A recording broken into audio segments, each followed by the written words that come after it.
Autoridade versus autoritarismo. Qual a diferença dessas duas palavras tão comuns no nosso dia a dia? O que é uma autoridade? De onde vem a autoridade? O princípio da autoridade está onde?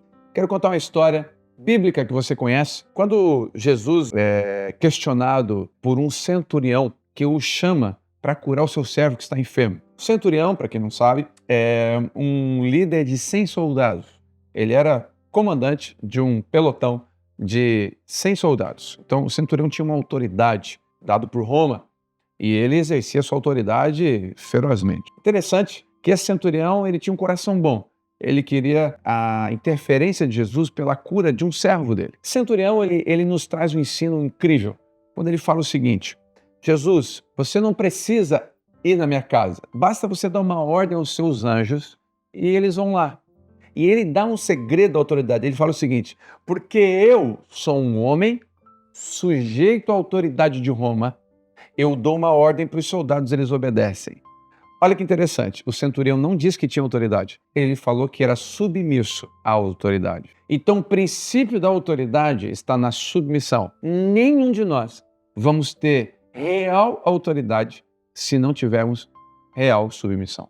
O princípio da autoridade está na submissão. O apóstolo Paulo vai dizer na carta aos Efésios que a autoridade do homem está sobre a mulher, porém Cristo está sobre o homem. Cristo é o cabeça do homem, o homem o cabeça da mulher. A mulher governa a sua casa. Olha que interessante. O homem só tem autoridade sobre a mulher se ele tiver submissão a Cristo. Se eu não tiver submissão a Cristo, eu tenho autoritarismo. Eu vou ter que gritar, aqui mando eu. E quando uma pessoa tem que gritar, aqui mando eu, ela já não manda há muito tempo. Ela perdeu toda a sua autoridade. Porque a autoridade não é por força, tom de voz.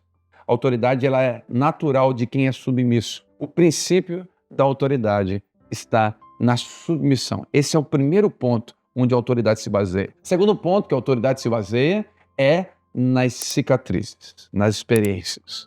Uma mãe que perdeu um filho tem autoridade para consolar outra mãe que perdeu um filho porque ela teve uma experiência real naquela dor. As cicatrizes nos dão autoridade. Um homem que faliu algumas vezes uma empresa e hoje é bem sucedido tem autoridade para falar de sucesso, no ramo em que ele tem sucesso. As experiências e cicatrizes nos dão autoridade. Uma vez eu estava num auditório, com cerca de 400 militares, eu trabalhei no Exército há 22 anos, e nesse auditório estava 2 palestrantes, todos fardados, todo mundo fardado, eram só militares no salão, e falou 2 autoridades. A primeira autoridade era um general de 4 estrelas. Para você que não entende um pouquinho da hierarquia militar, general de 4 estrelas é o que mais manda. É o último posto antes do ministro da Defesa ou do presidente da República. Então, um general de 4 estrelas. E o general subiu para falar.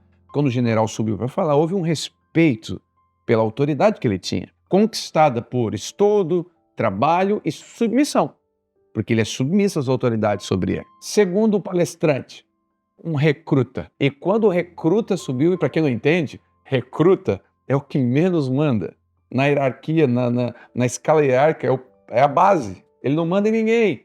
Ele só obedece ordem. O recruta não tem autoridade. Mas naquele dia, quando ele começou a falar, o salão inteiro fez mais silêncio do que quando o general falou. Só que tem um detalhe interessante aqui. Era um recruta com 95 anos de idade que lutou na Segunda Guerra Mundial. Que autoridade que ele tinha? O general sabe tudo sobre guerra. O general conhece todas as armas utilizadas numa guerra. Sabe as estratégias de combate, de ataque, de defesa, conhece como se movimenta a marinha, o exército, a aeronáutica. Ele tem um conhecimento, fez escolas superiores, de ensino superior, de guerra. Ele tem todo o conhecimento, mas não tem a experiência da guerra. As cicatrizes daquele soldado lhe deram autoridade, porque ele foi para a guerra. Ele tem marca de fuzil e baioneta no seu corpo. Então, a autoridade tem 2 fontes principais. Primeiro, a submissão. Segundo, as cicatrizes. Submissão. Pastor, eu tenho autoridade em nome de Jesus? Sim, porque quando você é submisso ao nome de Jesus, a Jesus, você tem autoridade que ele delega.